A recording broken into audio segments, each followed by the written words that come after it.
Ce matin, on va parler, mon thème c'est en Christ, tout est nouveau. En Christ, tout est nouveau. Tous, en fait, quand Dieu nous tous qui sommes là, Dieu nous a appelés. Chacun a reçu un appel de Dieu. Et cet appel-là, en fait, je pense que Dieu nous a dit, Dieu a appelé Valérie, et moi j'ai dit oui. Je me suis donné à Christ. C'est le thème. J'ai donné ma vie à Christ. Et dans cette nouvelle vie, quand on se dit, on prend même la décision de se faire baptiser, c'est une nouvelle étape. La vie en Christ, c'est tout nouveau. Mais en fait, c'est tout nouveau, c'est le début du choix que vous avez fait. Après, il y a plein de choses qui découlent de cette décision que vous avez faite. Alors, c'est vous qui allez décider. Est-ce que vous restez au stade tout nouveau sans rien faire, ou bien c'est une vie, c'est une nouvelle en Christ, mais Dieu a donné sa parole et chaque jour c'est une vie, c'est un nouveau, comment je pourrais dire ça? C'est tout le temps en fait quand c'est un renouvellement. C'est une vie continuelle, c'est pas une vie, c'est une vie tout le temps que tu fais des efforts, tout le temps tu dois demander à Dieu de t'aider. C'est pas une vie passive, c'est une vie active. Et tout le temps, tu travailles. Tout le temps, tu suis ce que la parole de Dieu dit pour pouvoir avoir tout ce que Dieu a promis dans sa parole. Nous allons lire le verset 2, c'est 2 Corinthiens 5, 17, 18. C'est vrai que ce verset-là, beaucoup de gens le répètent. Si quelqu'un est en Christ, il est une nouvelle créature. Les choses anciennes sont passées, toutes choses sont devenues nouvelles. On le répète, on le mâche. Mais est-ce que vraiment nous avons compris ce verset-là? Si quelqu'un est en Christ, il est une nouvelle créature. C'est-à-dire que tu n'es plus la même personne. Tu ne peux plus rester dans le passé. Tu ne peux plus avoir la même mentalité. Tu ne peux plus avoir les mêmes pensées. Tu ne peux plus avoir, quand tu fais tes projets, tu ne peux plus aller sur les mêmes bases. Tu ne peux plus avoir la mentalité que tu avais. Si quelqu'un est en Christ, il est une nouvelle créature. Les choses anciennes sont passées. Tout ce que tu as vécu avant n'est plus d'actualité. Maintenant, Dieu va te former. Tu auras de nouvelles choses à raconter. Tu n'auras plus le passé. Parce qu'il y a des gens qui viennent à Christ. Ils viennent à Christ avec un bagage qu'ils ont en eux.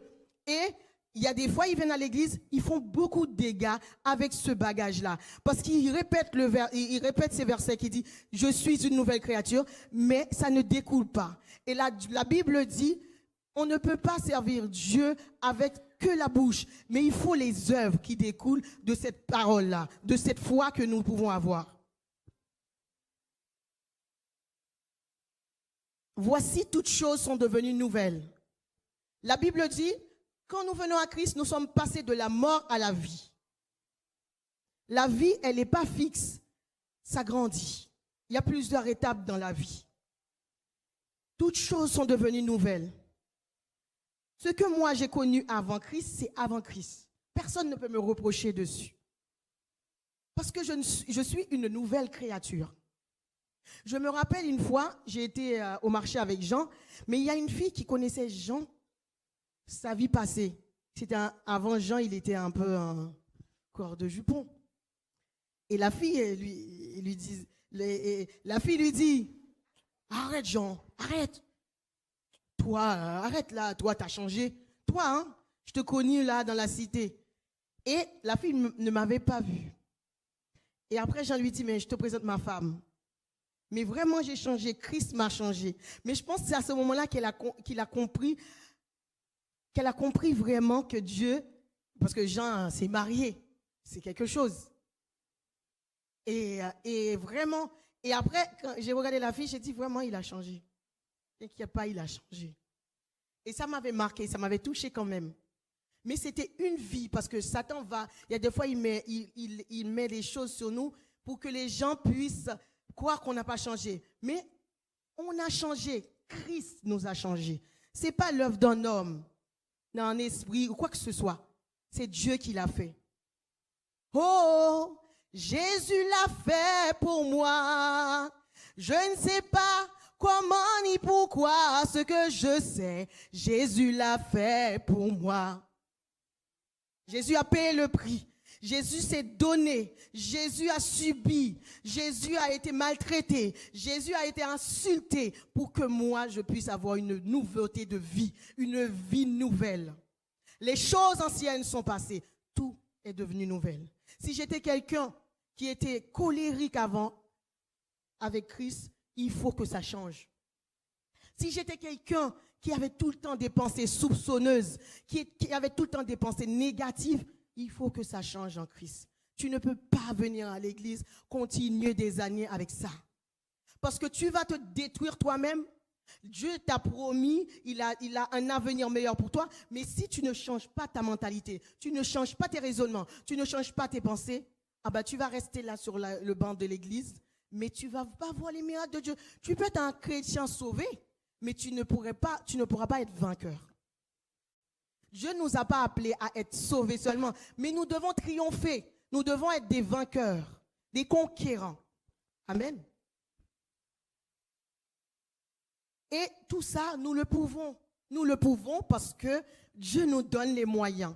Paul dit, je puis tout, dans le livre Philippiens 4:13, je puis tout par celui qui me fortifie. Dieu nous donne la capacité de tout faire, de le plaire, de l'aimer, d'aimer les autres, de le servir.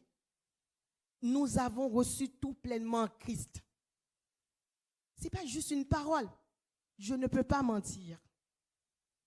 Quand nous voyons beaucoup de gens qui souffrent depuis des années, franchement, même moi, il y a des fois, je dis, c'est pas facile, pourquoi ça tarde. Mais Dieu ne fait jamais les choses en retard. Peut-être que vous demandiez, c'est un exemple, un mari à Dieu. Mais si déjà, tu demandes un mari, je ne vous touche pas, les sœurs, mais j'ai reçu ça dans mon cœur de le dire. Mais si déjà, tu es une personne que les gens n'arrivent pas à approcher, comment ce mari-là va pas s'approcher lui? Dieu ne va pas donner, la Bible dit, il n'y a aucune bénédiction que Dieu donne qui accompagne de chagrin. Si maintenant Dieu va te donner un mari et que tu n'es pas prête, si c'est pour aller divorcer, Dieu ne va pas te donner ce mari-là. Il faut qu'il te façonne. Il faut que tu restes dans le désert jusqu'à ce que tu sois transformé pour recevoir ta bénédiction. Moi, j'ai attendu 13 ans. Mais je pense qu'au début, j'étais tellement quelqu'un qui n'avait pas de patience. Jusqu'à présent, je lutte avec mes 2 enfants. Alors, je suis à la bonne école parce que Dieu m'a donné 2 enfants en même temps. Alors, je ne vous dis pas comment ce n'est pas toujours facile. Nous allons parler par rapport au thème que Dieu m'a mis sur mon cœur, Christ en Christ tout est nouveau. Il y a plusieurs domaines de transformation. Déjà, il faut que nos pensées changent. Valérie, je ne sais pas, pourtant je ne lui ai pas parlé, elle a parlé de ça. Il faut que nos pensées changent. Il faut que nos manières, parce que nous devons, dans cette nouvelle vie que nous avons en Christ, tout doit changer. Tout doit être régénéré. Nous avions notre manière de parler, ce n'est pas pareil en Christ. Nous avons notre manière d'être. Dans la nouvelle vie, il faut changer. Parce que c'était les choses du monde. Nous avons notre manière de s'habiller. Il y a des manières que nous avions dans le monde. Nous ne pouvons pas les ramener dans l'église. C'est nouvelle. C'est une nouvelle vie en Christ. Vous aviez une manière d'éduquer vos enfants. Maintenant, ça change. Dieu parle dans la Bible. Dans la Bible, il y a tout. Il dit même comment il faut éduquer les enfants. Il n'y a rien qui manque dans la Bible. C'est une bonne nouvelle que je vous donne aujourd'hui. Tout, cette vie-là, vous le retrouvez. Toutes les paroles pour vous construire, pour construire votre foyer, il y a tout dans la Bible. Votre manière de diriger vos vies, vos projets, faire les choix, vous ne pouvez plus le faire comme avant. C'est plus possible dans cette nouvelle vie. Sinon, si vous restez à faire comme vous voulez avant, vous allez rester au niveau. Si quelqu'un est en Christ, il est une nouvelle créature, que ça dans la bouche. Mais vous n'allez pas vivre les choses que Dieu a préparées pour vous. Les pensées. Qu'est-ce que Dieu dit dans la Bible? Ésaïe 55:8. Nos pensées. Car mes pensées ne sont pas vos pensées et vos voix ne sont pas mes voix, dit l'Éternel. Nos pensées, quand on vient à Christ, ben on est ressuscité avec Christ, certes, mais les pensées que nous avions avant ne sont pas les pensées de Dieu. C'était des pensées qui étaient tournées vers la chair, le mal. Et Dieu parle de ça. Et maintenant, dans cette nouvelle vie avec Christ, nous devons travailler pour que nos pensées deviennent les pensées de Dieu. Que nos pensées ne soient pas éloignées des pensées de Dieu. Nous devons avoir les pensées de Dieu, vivre avec les pensées de Dieu. Et dans la Bible, Dieu nous parle comment travailler sur notre pensée. Et comment Dieu nous dit comment faire. 2 Corinthiens 10, 5.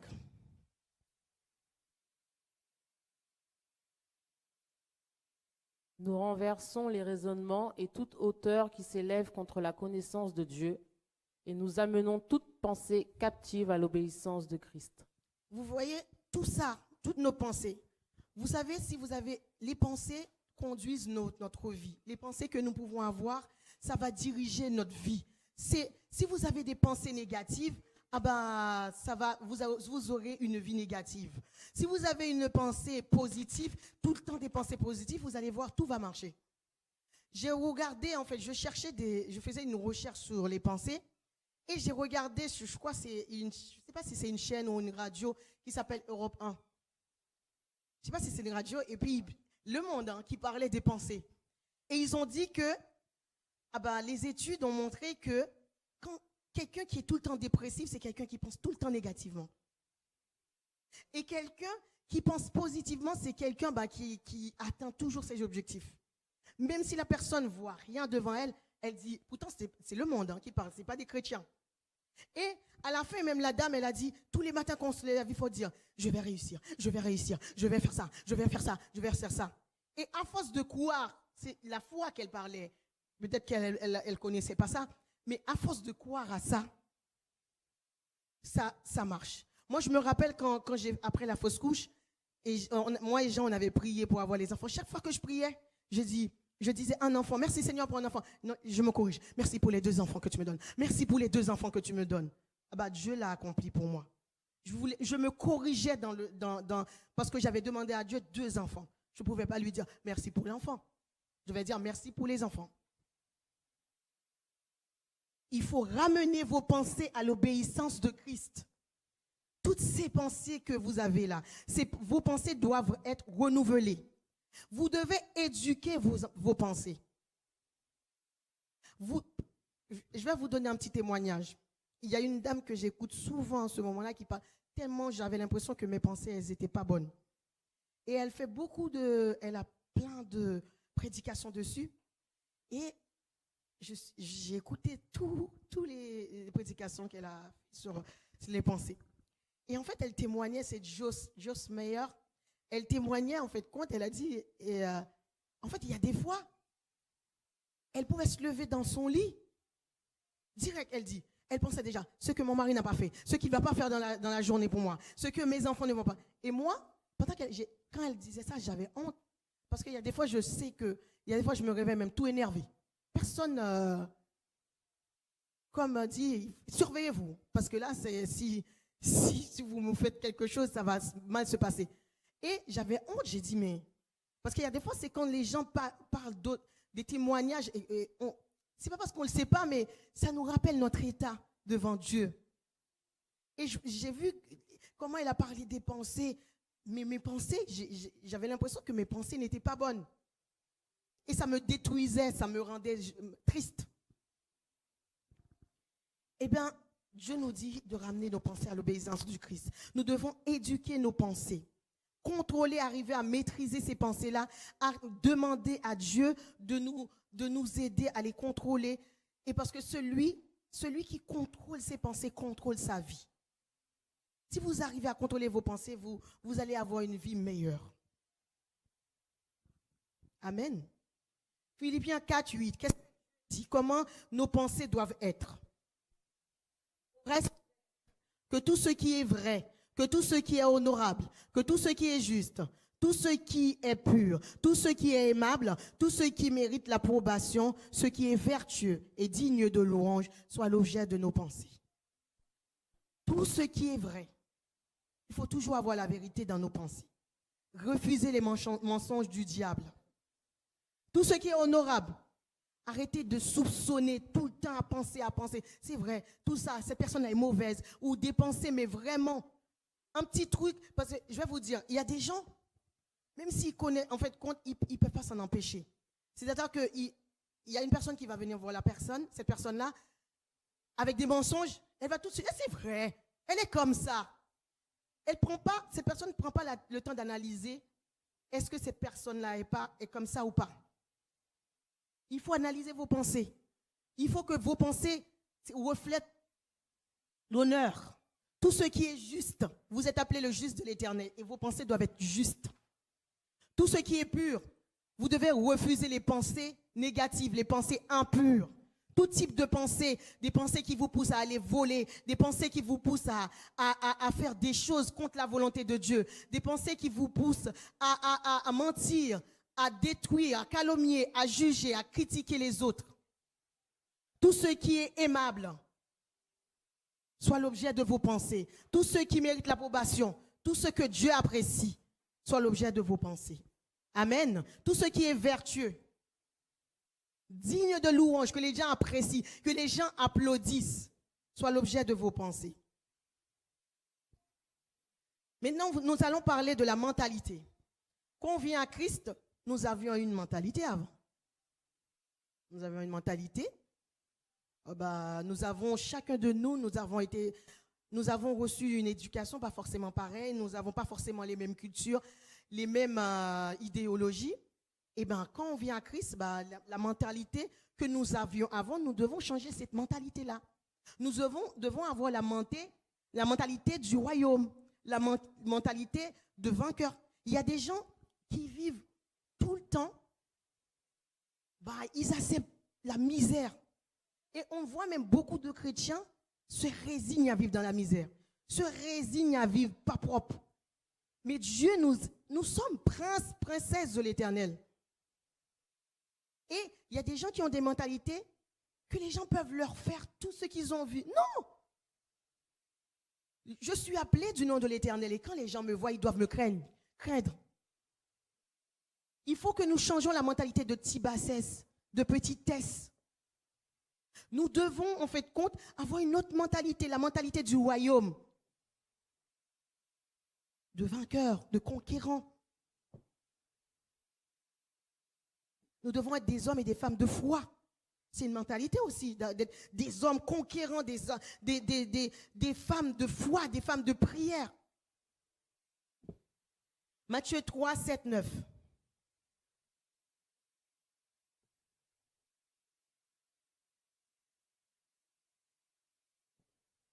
Mais voyant venir à son baptême beaucoup de pharisiens et de sadducéens, leur dit, mais voyant venir à son baptême beaucoup de pharisiens et de sadducéens,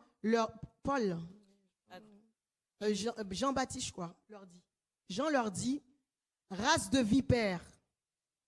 C'est Jean, il manque un. Il leur dit, race de vipères, qui vous a appris à fuir la colère à venir? Produisez donc du fruit digne de la repentance. Parce que dans l'histoire, j'ai lu qu'il y avait 4 courants dans l'ancien judaïsme. Il y avait 4 courants. Il y avait les pharisiens, il y avait les sadducéens, il y avait les Esséniens et les zélotes. Et les pharisiens, quand j'ai regardé, c'était des gens formalistes, hypocrites, qui montraient, quand ils font des choses, ils vont à l'église, au temple, ils montraient. Ils avaient des vêtements, c'était eux les plus pieux. Et les sadducéens, c'était les grands prêtres, et qui étaient conservateurs, qui étaient durs, qui manquaient d'humanité. Et Paul et Jean leur dit, excuse-moi, tu peux retourner en arrière? Pourtant, ils venaient, comment j'ai compris là, ils venaient se faire baptiser. Mais ils n'étaient pas prêts. Ils venaient juste pour le faire. Mais le cœur, ils n'avaient pas le cœur à ça. Il fallait que ces pharisiens-là et ces sadducéens changent leur mentalité. La mentalité qu'ils avaient d'être hypocrites, conservateurs. Parce que dans la nouvelle vie avec Christ, L'hypocrisie, il faut abandonner ça, cette mentalité hypocrite, cette mentalité de formaliste, conservateur. 2 Timothée 2, 14, 25. Vous ne pouvez pas être en Christ et avoir une mentalité d'hypocrite. Ce n'est pas possible. Rappelle ces choses en conjurant devant Dieu qu'on évite les disputes de mots qui ne servent qu'à la ruine de ceux qui écoutent. Efforce-toi de te présenter devant Dieu comme un homme éprouvé, un ouvrier qui n'a point à rougir, qui dispense droitement la parole de la vérité. Attends, on peut retourner en arrière? Efforce-toi de te présenter comme Dieu, comme un homme éprouvé. Parce qu'avant de venir en Christ, il y a des gens qui avaient beaucoup d'orgueil, qui avaient beaucoup de fierté, un but d'eux.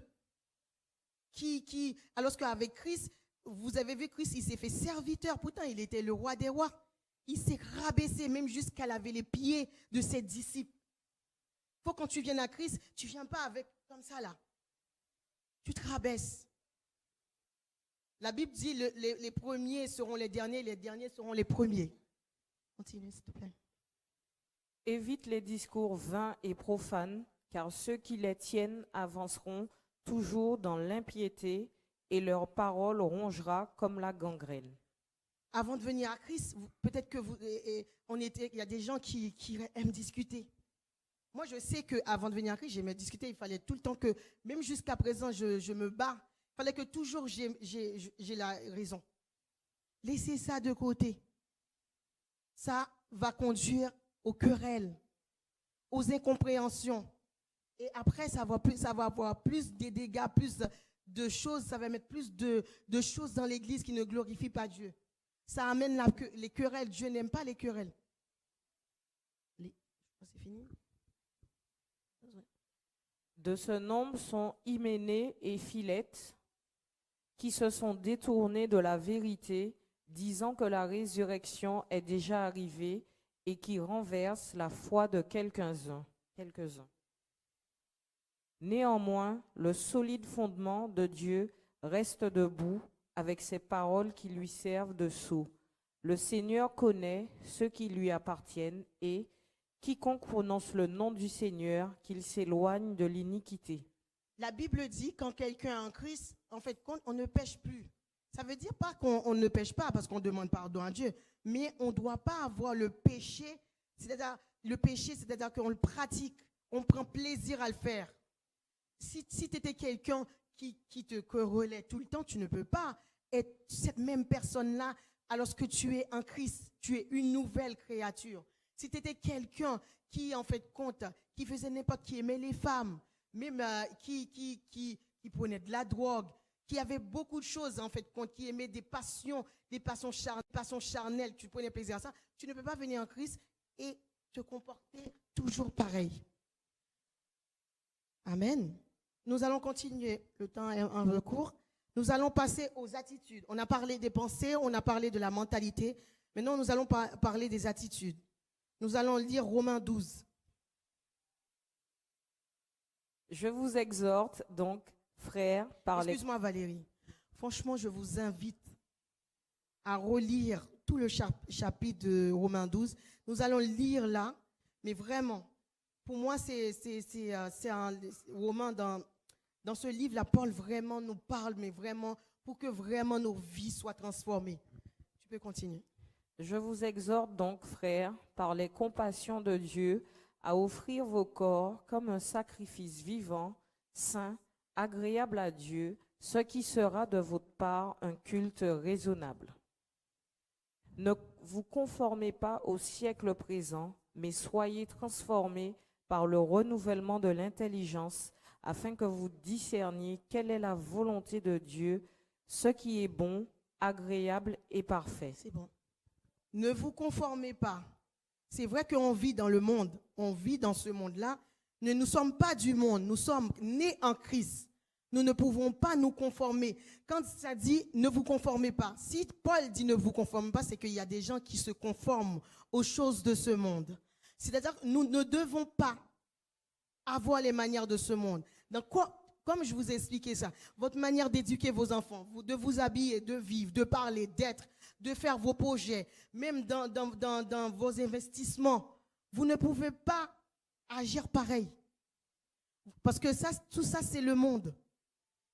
Et Dieu dit, nous devons être transformés.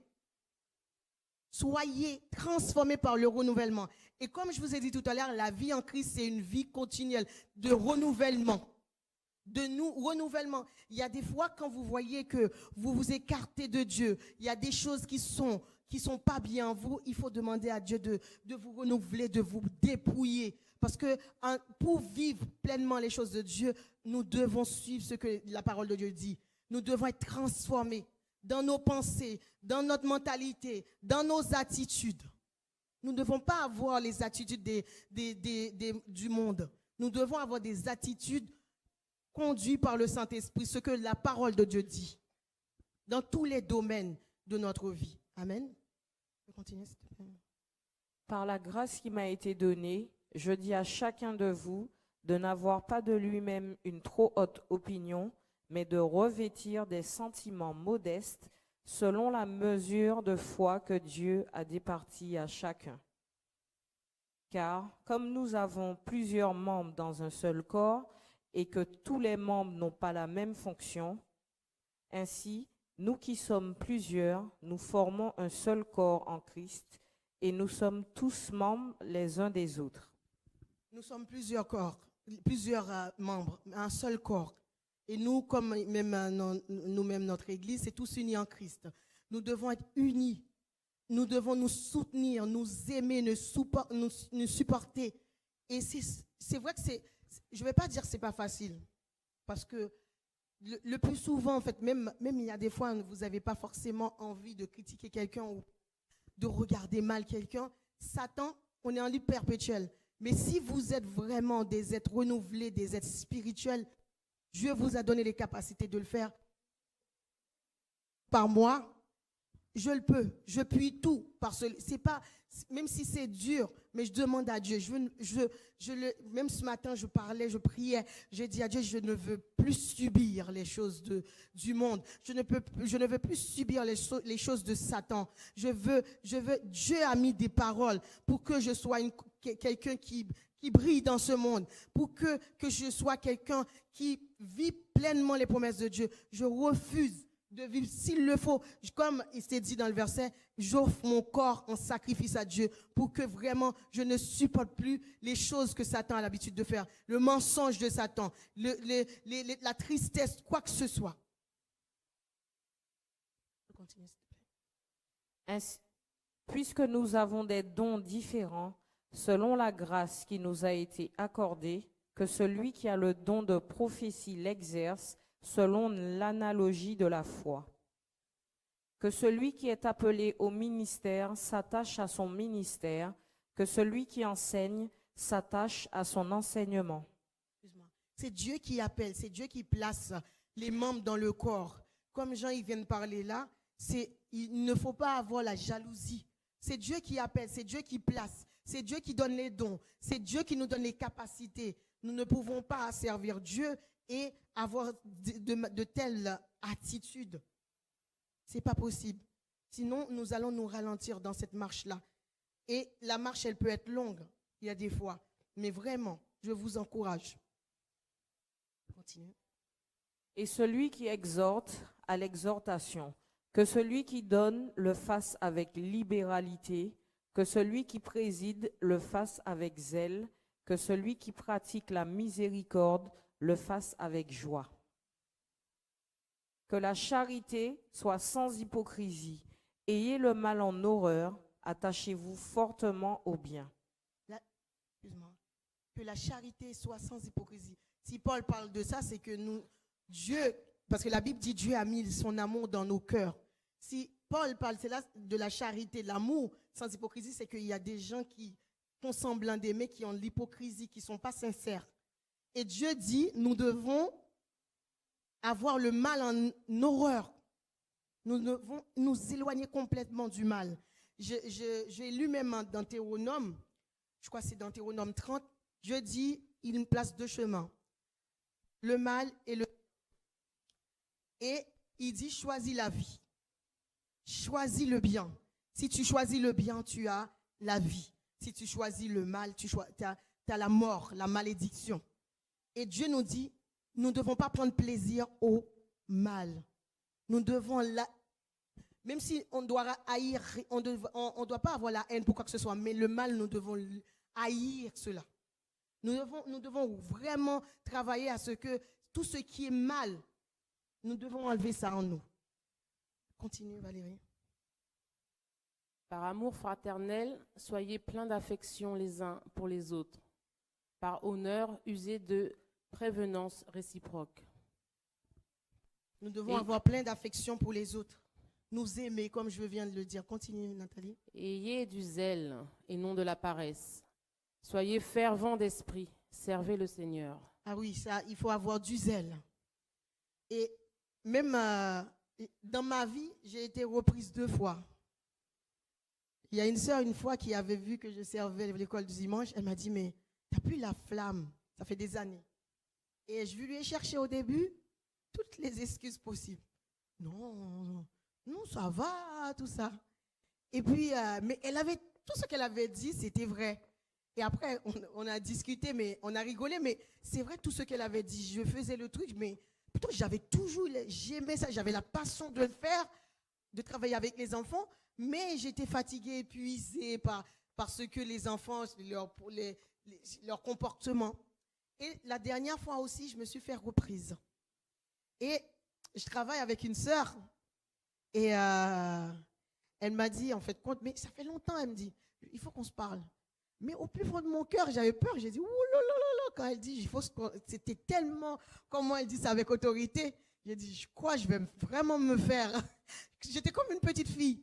Et je l'ai écouté tout ce qu'elle avait dit. Parce que moi, je vous invite, quand les gens vous font des reproches, ne prends pas pour vous. Oui, moi, là, ça, c'est de l'orgueil. Il faut aussi rejeter ça. Il faut écouter ce que la personne vous dit, analyser et aussi prendre ça, parce que si peut-être c'est Dieu qui parle, Dieu ne va pas forcément parler toujours dans sa parole, dans votre récit, mais il y a des fois, il peut utiliser des gens pour vous parler, pour que vous soyez vraiment transformés. Et moi, quand elle m'a dit ça, je l'ai écouté, je n'ai pas discuté avec elle, et j'ai dit seulement, je vais faire mon effort. Et il faut le zèle. Dieu n'aime pas les gens qui... Et moi, je sais que j'ai vécu ça. J'ai vécu, des fois, j'ai fait des choses pour Dieu. Je sais que je dois le faire, mais j'ai la paresse de le faire. Et ça, il faut avoir zèle. Là, vous avez vu plusieurs fois, on a parlé de zèle. On ne peut pas servir Dieu avec la tiédeur. Il faut avoir du zèle dans tout ce que vous faites. Et même quand vous travaillez avec les gens, et j'ai travaillé avec une sœur aussi, et dans l'église, et c'est vrai qu'elle n'aime pas les gens qui sont en retard. Quand elle dans la louange, bon, c'est Inocia. Et en fait, quand j'analysais, c'est vrai, j'étais tout le temps en retard. Mais c'est vrai que c'est pas pour elle que je le fais. Si je fais pour Dieu, je dois pas. C'est pas Inocia que je dois peur. Je sais qu'elle va parler là, va encore dire tout ça. C'est pour Dieu que je le fais. Et quand Dieu vous dit à 11h, là, parce que là c'est une mentalité aussi, les attitudes que nous pouvons avoir, d'avoir des attitudes, jusqu'à présent j'y travaille dessus, d'avoir une attitude d'être toujours en retard dans tout, partout où nous allons, nos rendez-vous ou au boulot. Il y a des gens qui sont toujours en retard dans tout type d'activité. Même à l'église, quand vous donnez à Dieu, après il y a des gens qui sortent du boulot ou bien quoi que ce soit, je ne sais pas ce que vous avez, je ne juge personne, mais Dieu m'a mis à cœur de le mettre, c'est quand je vous donne rendez-vous à 11h, il est là, il vous attend. Il est toujours là, présent. Et pendant ce temps, il vous attend. Ah ben, vous faites votre vie comme ça. Il vous attend. Prenez l'habitude aussi, changez cette mentalité, ces attitudes, d'être tout le temps en retard dans tout ce que vous faites. On va s'arrêter là. On va prendre 1 Corinthiens 6. 1 Corinthiens 6. On va passer vite dessus. Quelqu'un de vous, lorsqu'il est indifférent avec un autre, ose-t-il plaider devant les injustes et non devant les saints? Ne savez-vous pas que les saints jugeront le monde? Nathalie, quand vous avez des conflits chrétiens, pas, c'est les mauvaises habitudes, les attitudes que nous avons. On ne peut pas appeler des païens pour nous juger. On est des frères et sœurs en Christ, nous devons faire les choses dans le Seigneur. Tout. Déjà même, c'est honteux que dans l'église, on a des procès entre frères et sœurs. C'est ce que la Bible dit là. Et en plus, ajouter qu'on cherche un païen pour devenir juge. Continue, s'il te plaît. Ne savez-vous pas que les saints jugeront le monde? Et si c'est par vous que le monde est jugé, êtes-vous indigne de rendre les moindres jugements? Nous, on va juger. On va juger même les anges, la Bible dit. Alors, si déjà, nous, on a des conflits, on n'arrive pas à les régler, on est appelé à juger le monde, on ne pourra pas. Déjà, nous-mêmes, entre nous, nous ne pouvons pas le faire. Comment Dieu, quand Jésus apparaîtra, nous ne pourrons pas juger le monde. Et nous sommes appelés à faire cela. Je peux continuer là, Daniel? Ne savez-vous pas que nous jugerons les anges et nous ne jugerions pas à plus forte raison les choses de cette vie? Quand donc vous avez des différends pour les choses de cette vie, ce sont des gens dont l'Église ne fait aucun cas que vous prenez pour juges. Amen. Je le dis à votre honte. Ainsi, il n'y a parmi vous pas un seul homme sage qui puisse prononcer entre ses frères. Vous avez vu? C'est-à-dire quand vous allez prendre le monde pour vous juger, est-ce qu'il n'y a pas quelqu'un qui soit sage pour que vous preniez comme juge? Il n'y a pas quelqu'un dans l'église qui peut vous écouter, qui peut faire la part des choses qu'on doit aller voir les païens? Je ne dis pas qu'un païen ne peut pas donner un conseil, mais vous avez une vie, c'est pas pareil, c'est pas la même mentalité, c'est pas les mêmes choses. C'est pas, le païen va te donner des conseils, mais pas forcément ce que Dieu veut te dire à toi. Mais un frère plaide contre un frère, et cela devant les infidèles. C'est déjà certes un défaut chez vous que d'avoir des procès les uns avec les autres. Pourquoi ne souffrez-vous pas plutôt quelques injustices? Pourquoi ne vous laissez-vous pas plutôt dépouiller? Attends, Nathalie, tu peux t'arrêter là? C'est vrai qu'en fait, moi, quand j'ai vu ça, j'ai dit, waouh! Il y a des fois, on se plaint tellement, les gens font ça, nous blessent, nous font. Pourquoi à ce moment-là, juste, il y a des, même dans mon foyer, il y a des choses, je peux ne pas aimer chez les gens ou quoi que ce soit, ou bien j'ai dit, non, j'ai pas envie de le faire, ou pourquoi il ne peut pas faire ça, lui, pourquoi il ne peut pas changer. Mais là, Dieu nous dit, il y a des fois, nous devons subir les injustices, juste pour obéir à la parole de Dieu. Et Dieu fera les choses. Vous savez, au début de mon mariage, tous les samedis, je m'embrouillais avec Jean. Il sortait du sport et toutes ces chaussettes, tous ces trucs, il mettait comme ça. Et tous les samedis, on s'embrouillait. Tous les samedis, pendant 2-3 ans. Et puis, je fais à un moment donné, je faisais Et la Bible dit même nos plaintes, Dieu entend. Un jour comme ça, je vois un samedi, il sort du sport, il nettoie tout. Il passe la serpillière, il fait ça, il nettoie. Et ça a commencé comme ça. La vaisselle, il fait. Et puis, c'est en étape, c'est comme la vie en Christ. Et après, il passait la serpillière, il restait les restes de cheveux. J'ai dit, bon, je vais régler le problème. Je vais acheter une serpillière qui fait ça, tout ça. Au début, il faisait la salle de bain, le baignoire. Il faisait que le baignoire et puis le mur, là, il y avait plein de trucs qui restaient. Après, j'ai dit, mais c'est comme ça qu'il faut faire. Il faut faire ça. Il a commencé. Ah ben, voilà. C'est comme ça. Continue, Nathalie.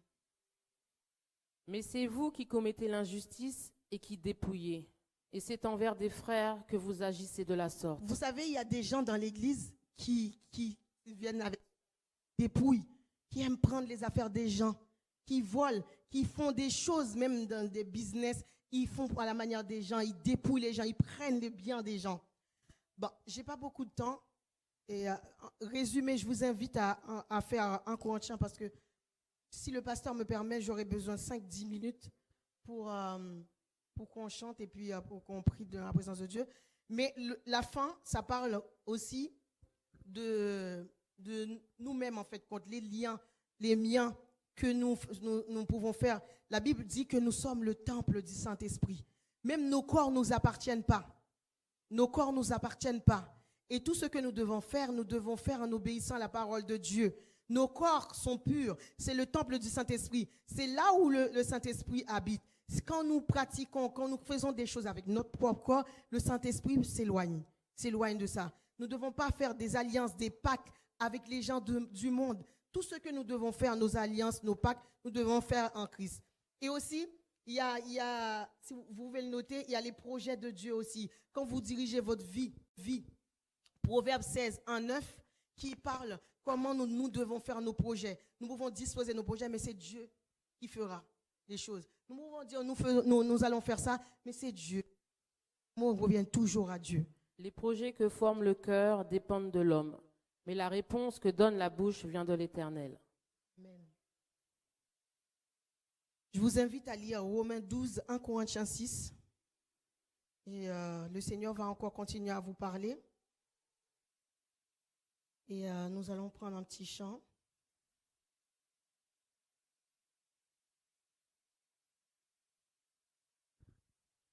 En Christ, tout est nouveau.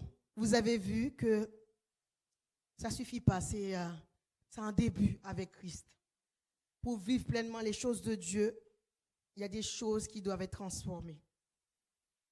C'est un début dans la vie que vous avez en Christ. Quand vous vous faites baptiser ou vous acceptez l'appel, il y a un cheminement avec Christ. Vos pensées doivent être transformées. Vous devez changer vos mentalités. Vous devez changer vos attitudes. Et dans vos projets, quelles que soient les décisions que vous devez prendre, vous devez mettre Christ, Dieu en premier.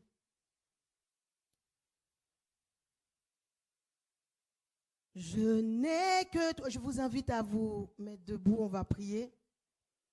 Je sais que la chair n'aime pas ces prédications-là, mais si Dieu a parlé, c'est parce qu'il veut faire beaucoup de choses dans vos vies. Recevez cette parole bien dans votre cœur. C'est que du profit pour vous. Je n'ai que toi, Jésus. Je vais prier pour vous. Vous pouvez fermer vos yeux. Dans la présence de Dieu, vous laissez examiner par le Saint-Esprit. Je n'ai que toi, Seigneur, je n'ai que toi. Nous n'avons que toi, Seigneur, nous n'avons que toi. Nous n'avons que toi, Seigneur, nous n'avons que toi. Nous n'avons que toi, Seigneur, nous n'avons que toi. Nous n'avons que toi, oh Saint-Esprit, nous n'avons que toi. Nous n'avons que toi, Saint-Esprit, nous n'avons que toi. Je n'ai que toi, Seigneur, je n'ai que toi pour nous toucher. Je n'ai que toi, Seigneur, je n'ai que toi pour nous transformer. Je n'ai que toi, Seigneur, je n'ai que toi pour nous guérir. Je n'ai que toi, Seigneur, je n'ai que toi pour nous guérir. Nous n'avons que toi, Seigneur, touche Seigneur. Nous n'avons que toi ce matin. Tu ne parles pas aux absents. Tu ne parles pas, Seigneur, aux absents. Tu parles à nous et tu veux que nous soyons transformés pour vivre pleinement de tes promesses. Seigneur, touche ce matin. Touche ce matin. Touche ce matin. Touche les cœurs. Transforme les cœurs ce matin. Enlève toute noirceur que nous pouvons avoir dans nos cœurs. Seigneur, touche. Transforme nos pensées. Transforme nos pensées. Je prie afin que toutes nos pensées soient transformées, soient ramenées à l'obéissance de Christ et que nos pensées ne soient plus éloignées de Dieu, mais que nos pensées soient plus proches de Dieu, que nos pensées soient, oh Seigneur, tes pensées. Seigneur, Seigneur, aide-nous à avoir la mentalité du royaume. Oh Seigneur, transforme-nous ce matin. Transforme-nous ce matin. Visite-nous par ta toute puissance. Seigneur, je sais que tu es là, tu agis. Touche, touche, touche. Quand tu agis, quand tu agis, quand tu es là, tu agis. Oh Seigneur, touche, touche ce matin, Seigneur. Saint-Esprit, visite ce matin. Guéris les cœurs ce matin. Change nos mentalités. Change. Enlève l'orgueil en nous. Enlève la colère. Enlève la rébellion. Enlève toutes ces choses en nous. Aide-nous à abandonner les tout liens que nous avons avec les choses de ce monde. Oh Seigneur, enlève les passions. Les passions, aide-nous à abandonner nos passions. Les passions que nous avions dans le monde. Oh Seigneur, que nous soyons renouvelés sur nos pensées ce matin. Aide-nous à changer nos attitudes. Aide-nous dans notre manière d'éduquer nos enfants, notre manière de parler, notre manière d'être, notre manière de diriger nos vies, Seigneur. Oh Seigneur, j'ai besoin de toi ce matin. Chacun de nous avons besoin de toi. Tu ne parles pas en pensée. Touche, touche, touche, touche-nous, Seigneur. Saint-Esprit, touche, touche les vies ce matin. Transforme, transforme. Oh Saint-Esprit, oh transforme ce matin. Nous avons besoin de toi, Seigneur. Oh, nous avons besoin de toi. Oh Jésus. Pour nous purifier.